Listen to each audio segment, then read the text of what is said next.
Hello and welcome to another episode of Conservative Corner. I am your host Shannon Carey, and today I have with me State Representative Cordelli. Hello. Hi, nice to be with you. Thank you for joining us today. My pleasure. So first off, we're going to be talking about the wildly successful EFA program, but why don't you first tell us a little bit about yourself, what towns you represent, how you became a state rep? Sure. I'm in my 7th term. 13th year. I represent the towns of Tuftonboro, Wolfboro, and Ossipee up by Lake Winnipesaukee. And I started 2011, 2012, redistricting. There was no incumbent. I had to go through a primary, but I've always been involved in politics and everything, and moved up to New Hampshire about 15 years ago and saw that as a perfect opportunity. There you go. Yeah, trying to make a difference, you know. Well, if you've been there for 7 terms, I'm sure you've made a difference. So on the topic of EFAs, to get accurate facts, because there's a lot on social media, there's a lot that is, kind of fact or fiction, and a lot of opinions, I should state. So to get facts, could you maybe explain what exactly EFAs are, who they help, and how are they funded? Right. Education freedom accounts are sort of like a health savings account. Okay. Right now there's a family income cap, but it's open to everybody as long as you're under that family income cap, which is about $71,000 for a family of 2, $109,000 for a family of 4. Okay.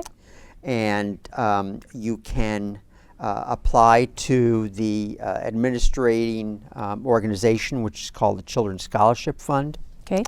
And if you qualify, you would get the state money that would go to your public school to educate that child. Okay. Which on the average is about $5,200 a year. And you can use it for a range of educational expenses that are all spelled out in law. Everything from tuition at a private school or even a out-of-district public school. Okay. To therapy, to curriculum, to transportation. It's all spelled out, and as you said, it's been quite successful. There's about 5,800 students in the program right now. Oh, I didn't know it was that many. Yeah. That's awesome. And started basically September 21. So, it's done pretty well. I would say so. Actually, that scares a few people, I think. I think it does too. I think it does. I think school choice in general scares people. Yes. Which it shouldn't. It really shouldn't. That's right.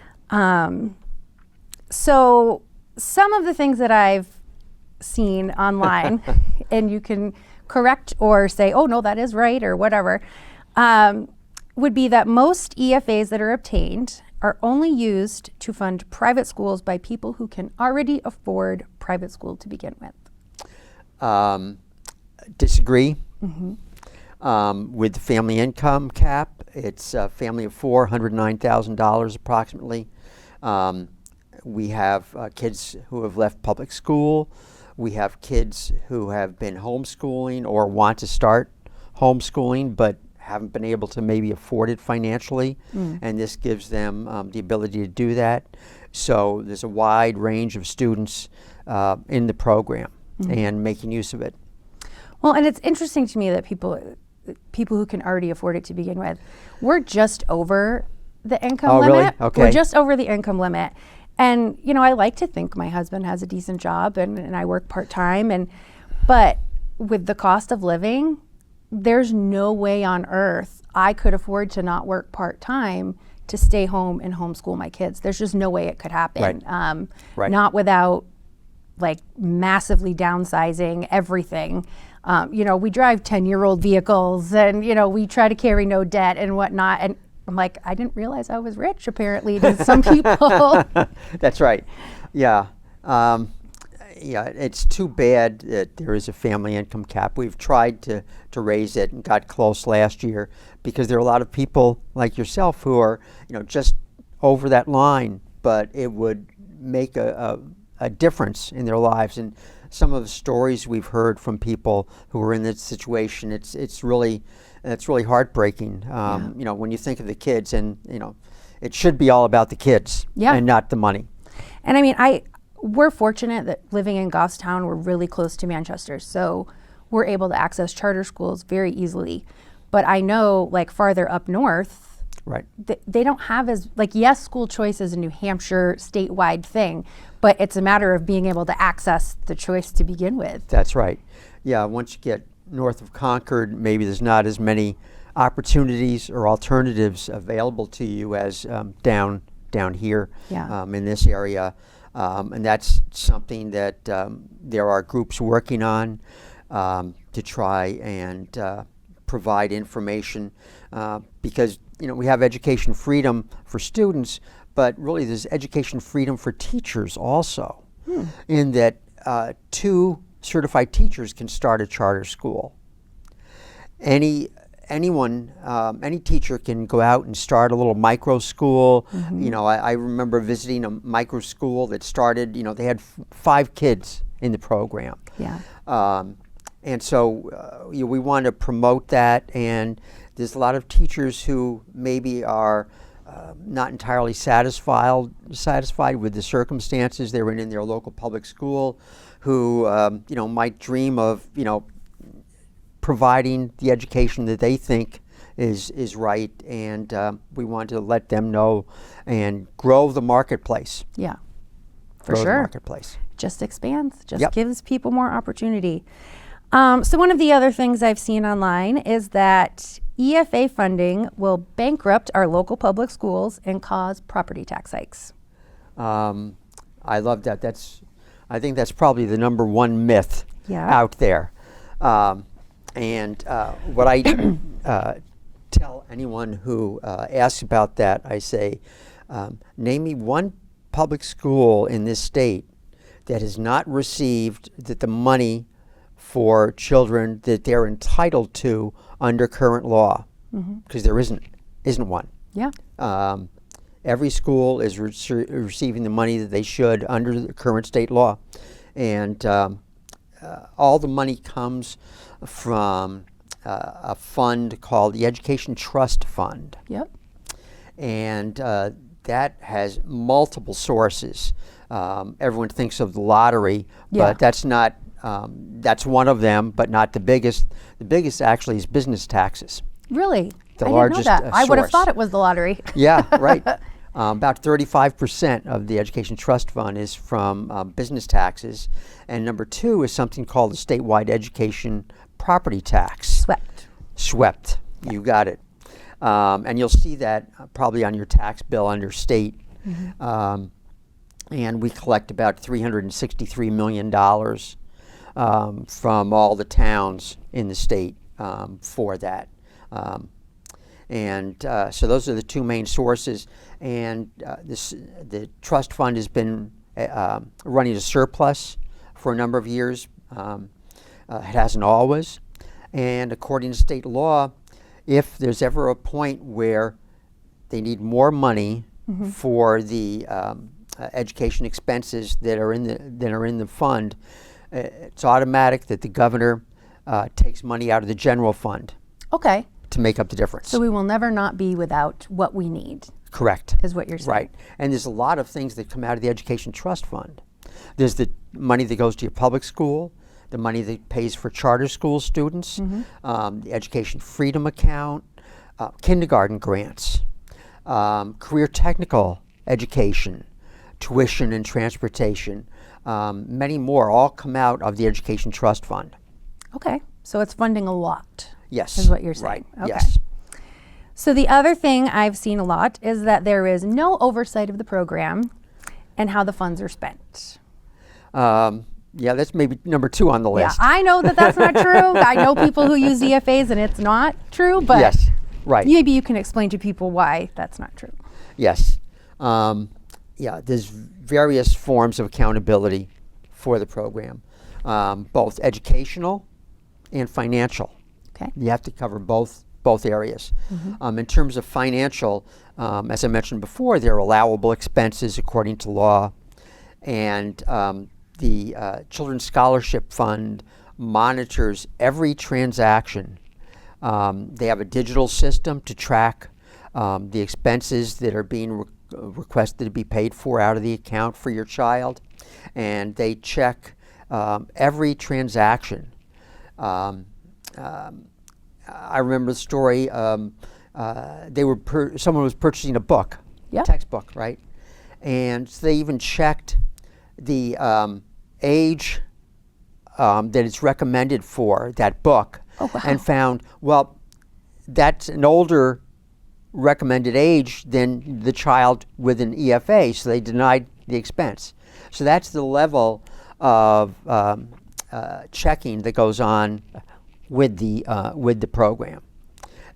Plus, they do an audit every year, so there is financial accountability, but also educational accountability. Which is important. Yes, right. And parents can take one of 3 methods of checking to see how their student is doing.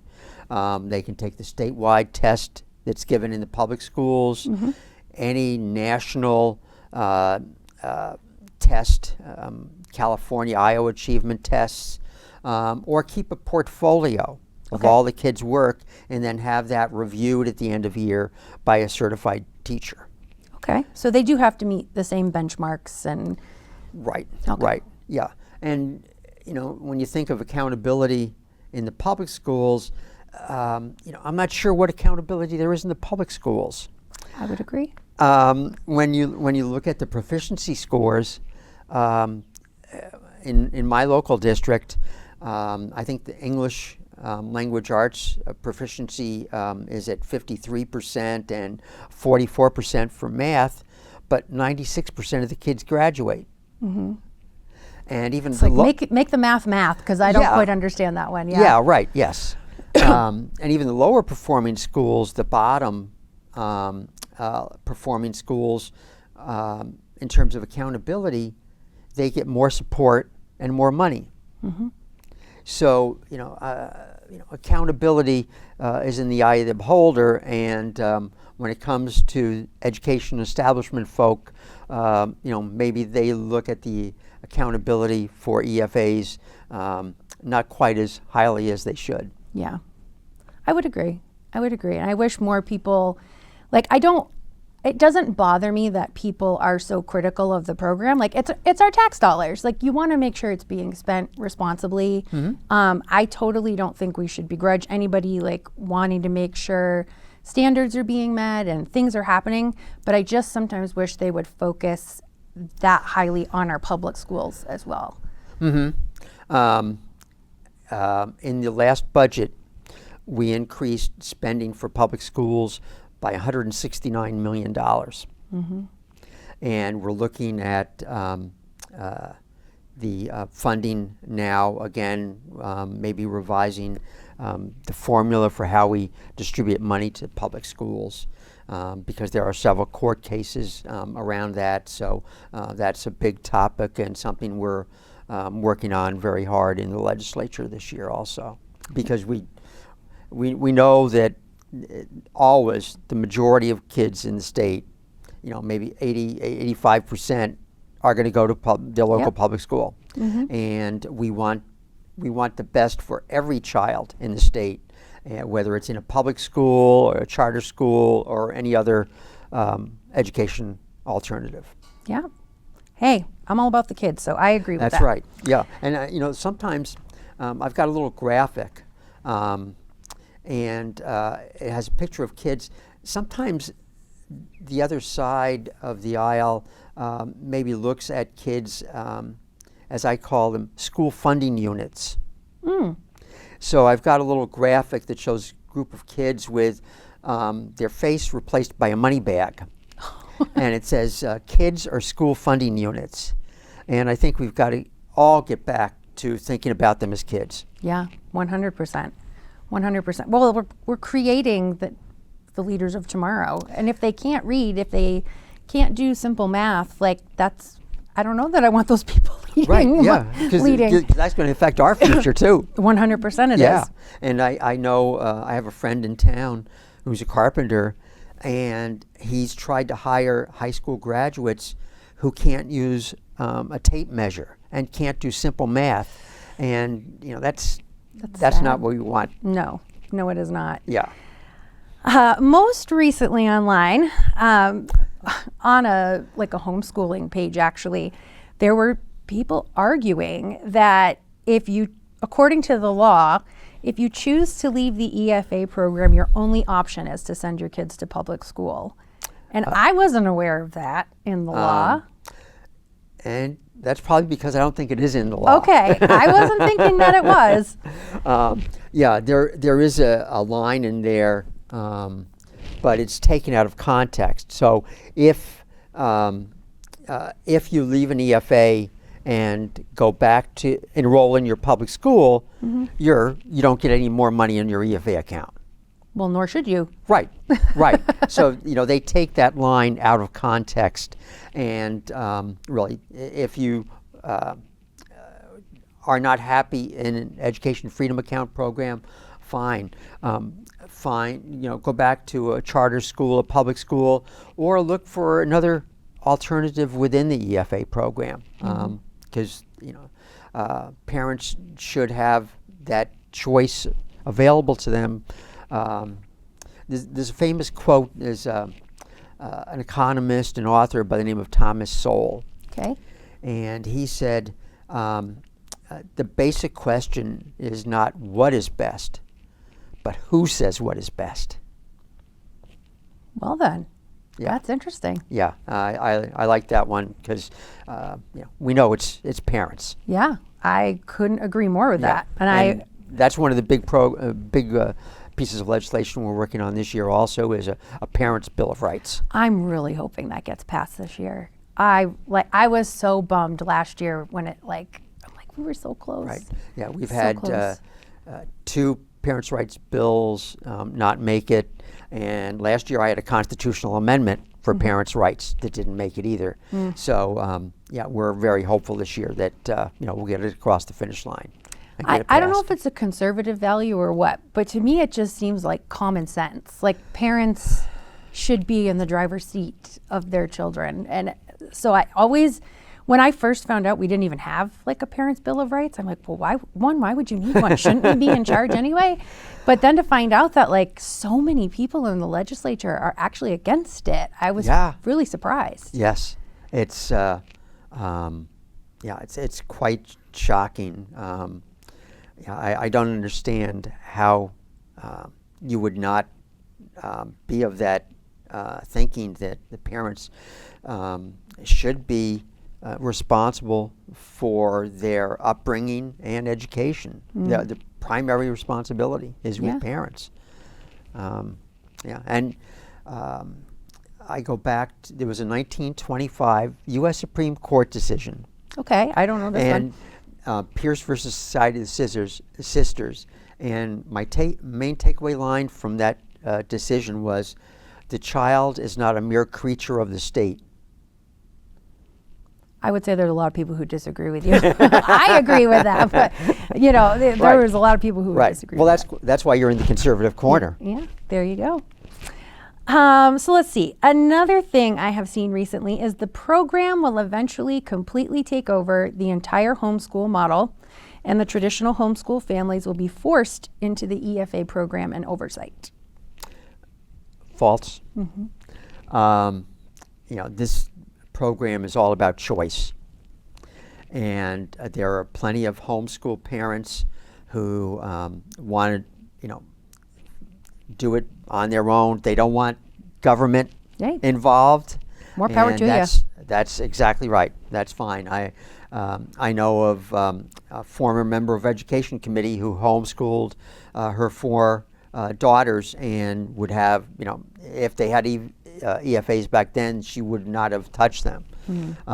But there are a lot of families who want alternatives and really use the EFA as a form of homeschooling, because they do buy curriculum or online courses and do a variety of things that might be called homeschooling. Yeah.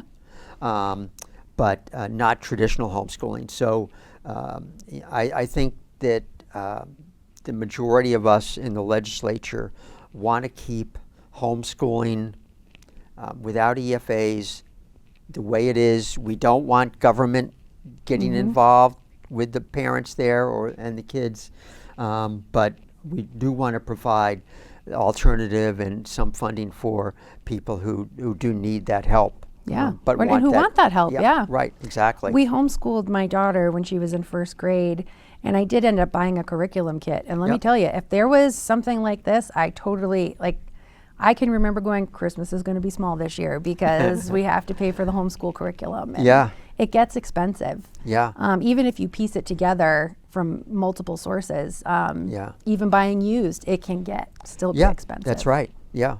And then if you want to do, maybe a tutor for help in one subject or something, it can get expensive. And we want to be able to help people in that situation. So let's see. The most recent one I saw was EFAs allow schools to discriminate. And what I saw this in reference to was private education,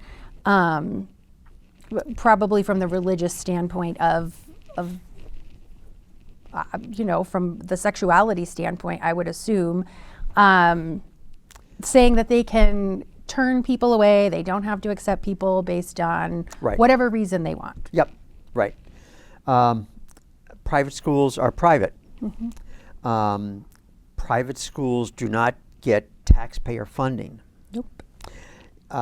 which public schools do. So public schools have more opportunity to provide a wider range of services, let's say for a child with disabilities. A lot of private schools might not be able to provide the services child A needs. But what private schools do is they'll tell that child, that family up front, I don't think we're the right fit for your child because of their services needs. Yep. Right. So, you might try this or, might look over here. So that honesty is helpful. Because they don't have, they can't just go out and raise taxes. I was going to say, we looked at private school for my son who's on the spectrum, and they asked for a list of his 504 accommodations, and they were like, hey, these things we can do. That's not a problem. Right. But this one-on-one, this special type of thing, it's not that we don't want to help him do it, but we don't have a teacher who is capable of providing your son what he needs. And we don't want to set him up to fail. And I didn't look at that as like discrimination, like we don't want a kid on the spectrum here. I looked at it as they want to make sure they're setting him up for success. And if they can't do that. How great is that? Yeah. Because what happens to a private school when people withdraw their kids? They lose money and they eventually have to close their doors. So they have to be honest. Yeah, they are looking for tuition money because they also provide, most private schools provide some kind of scholarship to help you if you need help making the tuition. Yes. So it's not to their advantage to turn people away. No, it is not. Right. No, it is not. So that's I appreciate your story there. Yeah. That's good to know. Yeah, we were fortunate. Yeah, and I've been in situations, I've known, been involved in cases where people have been turned down in public schools. Really? There's something called manifest education hardship. So if your child is not succeeding in a public school, you can go to the school board and ask for manifest education hardship to go to another school. I did not know that. So I know this one family who I worked with, their child had special needs. Okay. They got manifest education hardship because he was being bullied quite a bit in that school. So they went to 2 adjoining schools, districts, Okay. and were denied admittance by both. So even though they had the hardship, yeah, they couldn't. Right. You know, I told the parents, is it because he has a disability? You know, you should investigate that. But finally, they settled on some online courses for him, and he seems to be doing quite well. But you know, I love it when someone says public schools accept every student, because it's not the case. That's not the case, clearly. So for me personally, I do have a daughter here at the high school. She is a junior, and my son is at a charter school in Manchester, and we are just really thankful for school choice as a whole. I personally like to think Goffstown, I'll use the buzzword, is one of the less woke districts in the state. But for my son, he needed way more of a challenge. Like he's someone, the old term would be Asperger's, so he's bored easily if he's not challenged, which, you know, the behavior stuff ensues. Sure. And being, you know, in such a large student population, it was really hard for him socially, and he was bullied and things along those lines. So we were really fortunate to be in an area where it's like, oh, there's this charter school and that charter school and this option and that option. Yeah. So we were really fortunate. But the other thing is, I hear about with the EFA program is that it's not kids who are switching from homeschooling. But for me, it's like, okay, for a parent like me, I would love for my son to stay. I wouldn't have to drive him a half an hour to school and pick him up every day. There's no bus, like it's all on me. I would be happy to have him here. And those parents that maybe homeschool to begin with who aren't using EFAs, what are the chances that if these school districts got to the root of why families were not using their services to begin with? Why are families leaving? Yeah, like is there even a chance like we may not even need EFAs if, you know? Two things. I have legislation this year that would require a family taking the EFA to indicate on a survey why they're leaving the public school. Oh, wow. It would be very interesting to see that. It would. For us as legislators, but also maybe for the public school to see, you know, how could we improve and, you know, maybe keep students or attract students. Yeah. With declining enrollment, declining population of, you know, kids, we've gone down in the past 15 years or so from over 200,000 kids to like 160,000 kids. Yeah. And still projections to keep going down. So public schools need to think about that and try and attract students. Well, I think when we pulled my son, I'm like, no one wants an exit interview. Like, no one wants to know why we don't want to put why it's okay for one kid to be here and not the other. They don't. It's constantly, well, it's the state's fault because they're not funding us enough. Right. And it's like, yes. But wait a minute, that's like, you could still have all my tax dollars if you took 2 seconds to ask me why I don't have my son here to begin with. And that leads to a great point in that when a child leaves for an education freedom account, they get on the average $5,200, which is the money that would have gone to the public school for that child. But the per pupil cost on the average today in New Hampshire is $21,000. Yep. So $5,000 of state money is leaving, but that school still has that $16,000, and they don't have the kid to educate. I was going to say, that was a question I have for you. I have my property tax bill here. Oh, really? And so this is just from December here. Yep. So the local school portion was $5,337.81.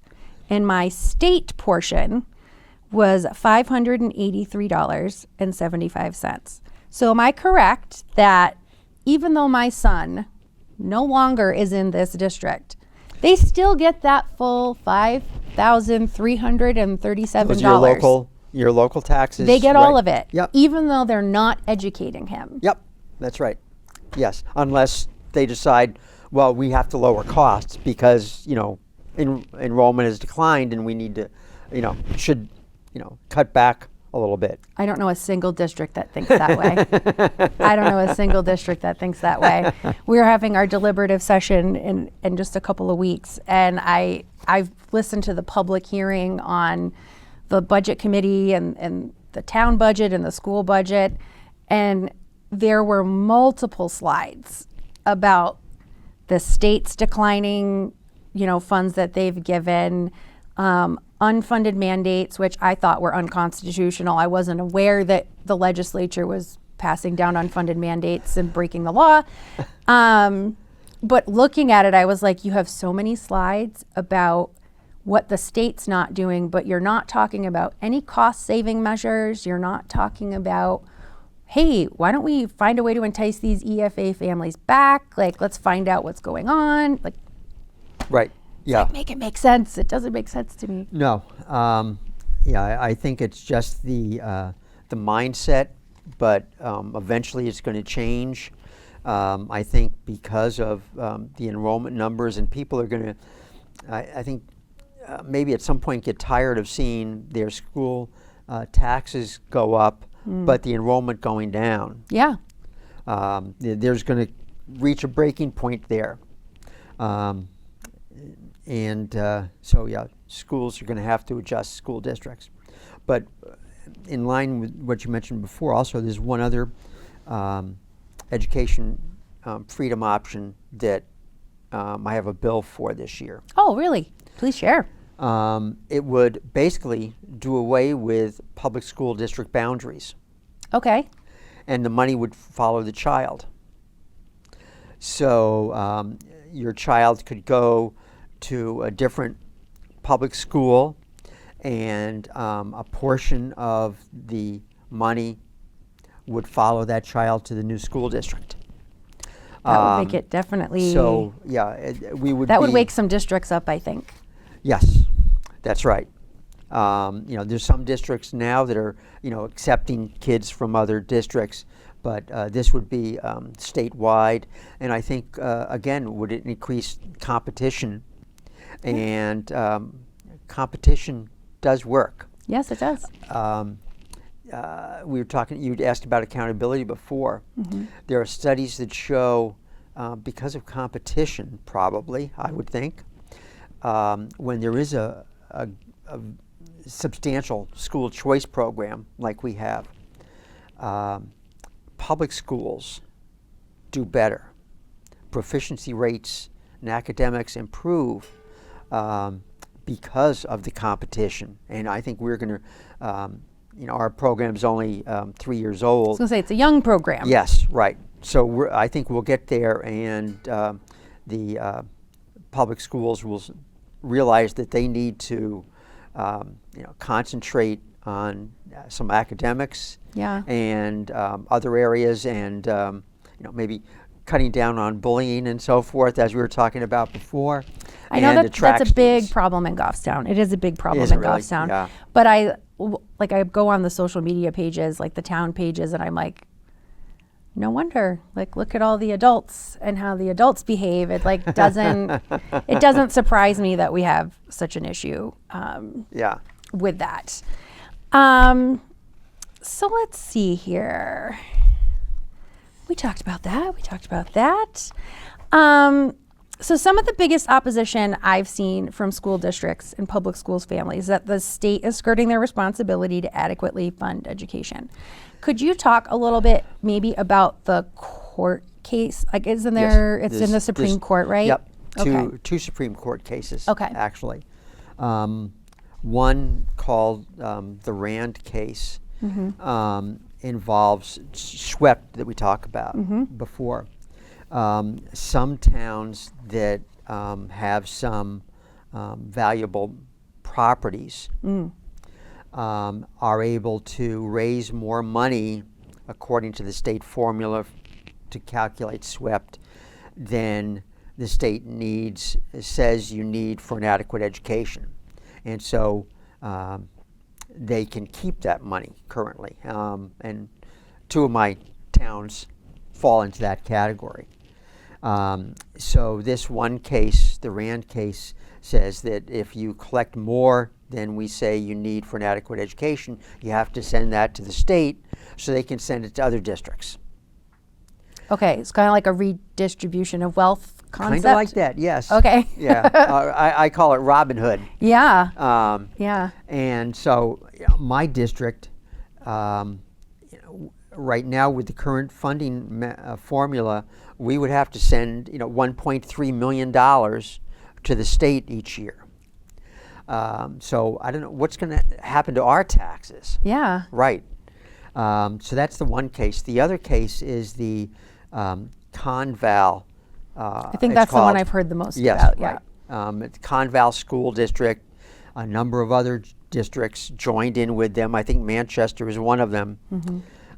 And they want the state, which contributes, the base amount per student is $4,200. They want that increased to $10,000. Wow. The Superior Court judge, miraculously, no one else knows exactly what the cost of an adequate education is, but he determined it was $7,356.01. It's pretty precise. Yeah, right. I'd like to see his crystal ball. Yeah. So that has been appealed to the New Hampshire Supreme Court, and that's where it is right now. But that judge's ruling, if that is agreed to by the Supreme Court, it would cost the state over $500 million a year. Really? And it's going to be a question of where do we get that money? Yeah. Some of the anti-choice groups say, great, let's have an income tax or sales tax or capital gains tax or some combination. But in that regard, I agree with former Governor Sununu, who said, "Not now, not ever." Yeah, I agree with that statement. Yeah. I hail from Massachusetts. Oh, do you really? The western side of the state. Really? I actually live closer to Boston, living in New Hampshire, than I did when I lived in Massachusetts. I was way out in the Berkshires, but I moved here 18 years ago. So it's been a long time that I've been enjoying tax-free New Hampshire, and it's like, I don't want to be Massachusetts. I don't live there for a reason. Like, that's right. Yeah. And if people want that, we're so close to the border. You could move there. I'm not going to argue. That's right. Yeah. Yeah. This is the live free or die state, and it's more than a motto. Yes. Yeah. No. Now with no interest and dividends tax, we are truly income tax free, and no general sales tax. We need to stay that way. Yeah. Yeah. Definitely. I would agree 100%. Yeah. So you were talking about before competition and proficiency and all those things. So my husband and I, we moved to Goffstown in 2017. And at the time, we were ranked 4th in the state. Our school district was ranked 4th. This year, according to USA News nationwide rankings, we are 19th. So that's a pretty big drop. We have 40% proficiency in mathematics and 45% in science. I don't personally see it as anything to brag about. So how do we stop the textbook definition of insanity, doing the same thing over and expecting different results? Right. Last year, I had a bill, backtrack, in our law, we have, I think it's 11 subject areas that compromise an adequate education. Okay. English, math, science, social studies, but then, arts, music, personal finance, we added a number of things. I was very happy to see that added, by the way. Personal finance, yes. Yep. Yeah. So I had a bill last year that would have said, or did say, that we should emphasize English, math, science, and social studies and pay attention to the rest that was defeated. Really? And I took a lot of heat in the last campaign because they said I wanted to do away with art and music and this and that. But I think that we have to get back to the basics, and we have to those are the areas that for 90% of the kids they're going to need to succeed. They're going to be the artists and the musicians. My son was an artist, so I know, but we have to provide those subject areas, but we need to concentrate on the English and math. Without English, what's the future going to hold for a student?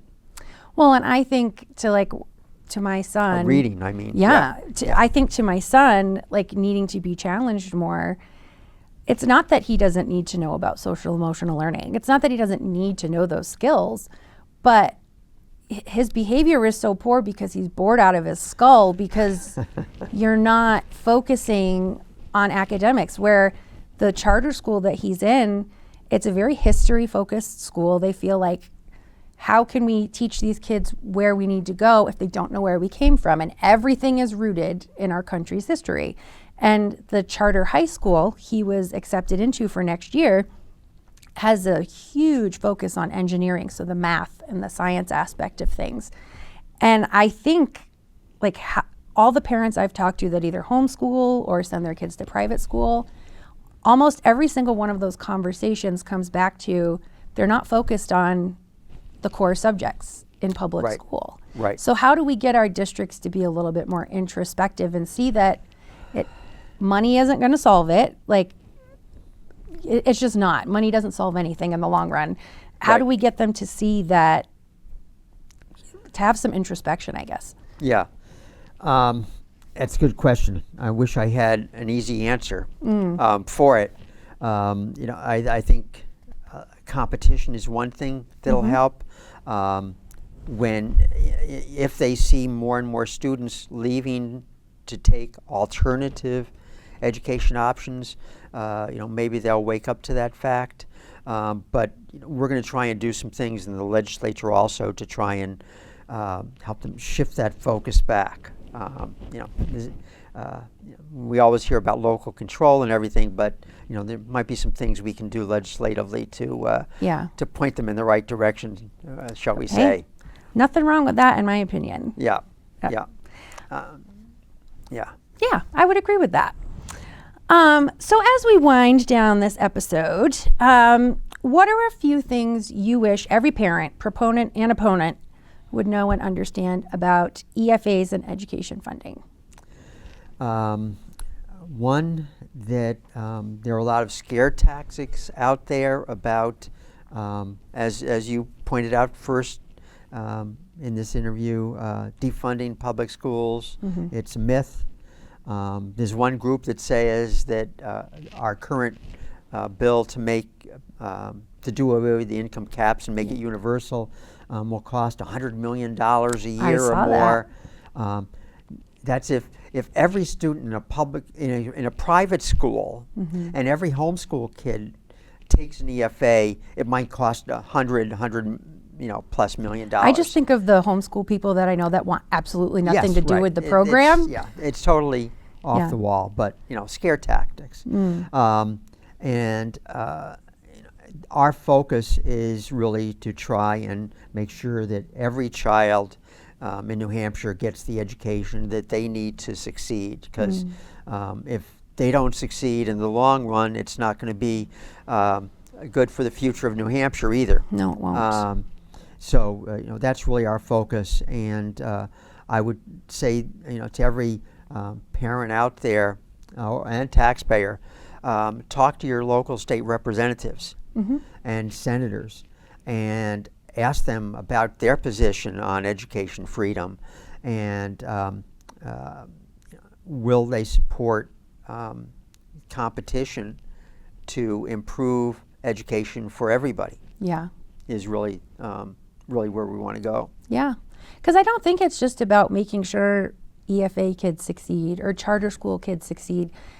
public school works for a majority That's right. of students. So it's always been like asinine to me that people are like, oh, you support EFAs, you want to defund the public school. I'm like, my kid's in public school. I want it funded. Yeah, Like, right. I want it funded properly. I went to public schools. Yeah. It was a few years ago, but I went Yeah. to public school. My 3 kids went to public school, and their kids go to public school. Yep. So I have nothing but the best interests of all kids in heart and mind, and want them all to succeed, and want public schools to succeed as well. Well, I think that is about all the time we have for today. But before we go, the House bill that you guys are trying to use to expand the EFA Right. program, what bill is that? That's- And how could people reach out to voice their opinions on that? It's House Bill 115, Okay. and it's in a committee called Education Funding. Okay. And I think the easiest thing to do is contact your local rep and local senator. Well, thank you so much for joining me today. I Oh, really appreciate it. A pleasure. Thank you. I know it's a hot button issue, but I think we got to the nuts and bolts of it. So I appreciate you being here with us Great. today. Thank you so much. And we will see you next time.